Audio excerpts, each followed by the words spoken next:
श्राद्ध काल में जो मनुष्य श्रद्धा स्त्रोत का पाठ करता है उसे 100 श्राद्ध निकालने का फल प्राप्त होता है।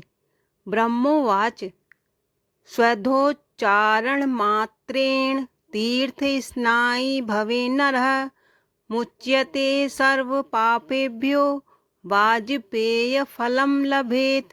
ब्रह्मा जी बोले, श्रद्धा शब्द के उच्चारण से मानव तीर्थ स्नायी हो जाता है। वह संपूर्ण पापों से मुक्त होकर वाजपेय यज्ञ के फल का अधिकारी हो जाता है।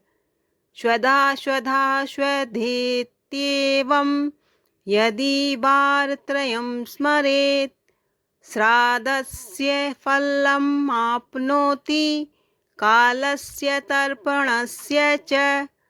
श्रद्धा श्रद्धा श्रद्धा, इस प्रकार यदि 3 बार स्मरण किया जाए तो श्राद्ध काल और तर्पण के फल पुरुष को प्राप्त हो जाते हैं।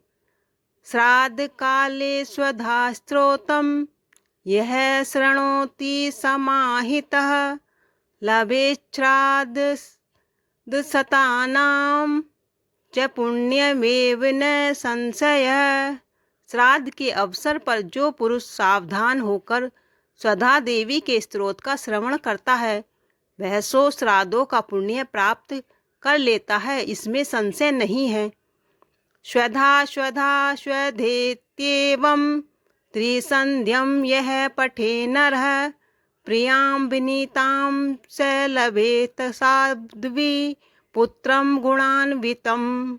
जो मानव स्वधा स्वधा स्वधा इस पवित्र नाम का त्रिकाल संध्या समय पाठ करता है उसे विनीत पतिव्रता एवं प्रिय पत्नी प्राप्त होती है तथा सद्गुण संपन्न पुत्र का लाभ होता है।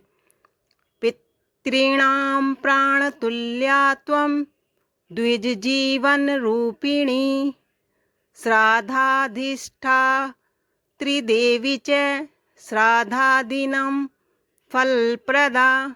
देवी तुम पितरों के लिए प्राण तुल्य और ब्राह्मणों के लिए जीवन स्वरूपिणी हो। तुम्हें श्राद्ध की अधिष्ठात्री देवी कहा गया है।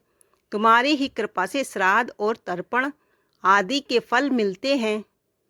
बहिर्गच्छ मन मनसः पितॄणां तुष्टि हेतवे संप्रीतये द्विजातीनां ग्रहीणां वृद्धि हेतवे। तुम पितरों की तुष्टि, द्विजातियों की प्रीति और ग्रस्तों की अभिवृद्धि के लिए मुझ ब्रह्मा के मन से निकलकर बाहर जाओ। नित्यात्युम नित्यस्वरूपासि गुणरूपासि शुभ्रते आविर्भावस्थिरो भाव सृष्टो च प्रलये तव। सुब्रते तुम नित्य हो, तुम्हारा विग्रह नित्य और गुणमय है। तुम सृष्टि के समय प्रकट होती हो और प्रलय काल में तुम्हारा तिरोभाव हो जाता है। ओम स्वस्तिश्च नमः स्वाहा स्वधा त्वयं दक्षिणा तथा निरूपिता चतुर्वेद षट् प्रशस्ताश्च कामणाम। तुम ओम नमः स्वस्ति स्वाहा स्वधा एवं दक्षिणा हो। चारों वेदों द्वारा तुम्हारे इन 6 स्वरूपों का निरूपण किया गया है। कर्मकांडी लोगों में इन 6 की मान्यता है। पुरासीस्त्वं स्वधा गोपी गोलोके राधिका सखी धृतारसी स्वधात्मानं कृतं तेन स्वधा स्मृता। हे देवी, तुम पहले गोलोक में स्वधा नाम की गोपी थी और राधिका की सखी थी। भगवान कृष्ण ने अपने वक्ष स्थल पर तुम्हें धारण किया, इसी कारण तुम स्वधा नाम से जानी गई। इत्यमेव मुक्तवास ब्रह्मा ब्रह्मलोके च संसदि तस्थौ च सहसा सद्य स्वधा साविर्बभूव। इस प्रकार देवी स्वधा की महिमा गाकर ब्रह्मा जी अपनी सभा में विराजमान हो गए। इतने में सहसा भगवती स्वधा उनके सामने प्रकट हो गई। तदा पितृभ्य प्रददौ तामेव कमलाननां तां संप्राप्य ययुष्यते च पितरश्च प्रहर्षिताः।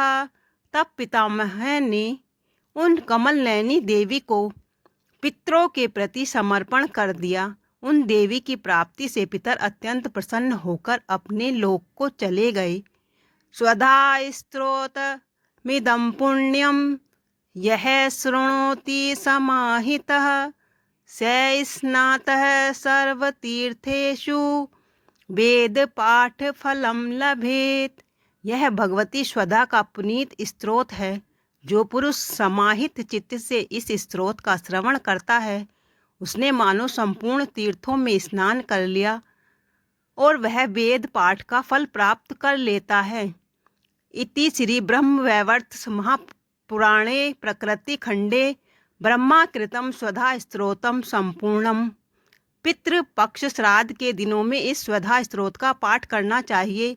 यदि पूरा स्तोत्र समयाभाव के कारण नहीं पढ़ पाते हैं तब केवल 3 बार स्वधा स्वधा स्वधा बोलने से ही 100 श्राद्धों के समान पुण्य फल प्राप्त मिलता है।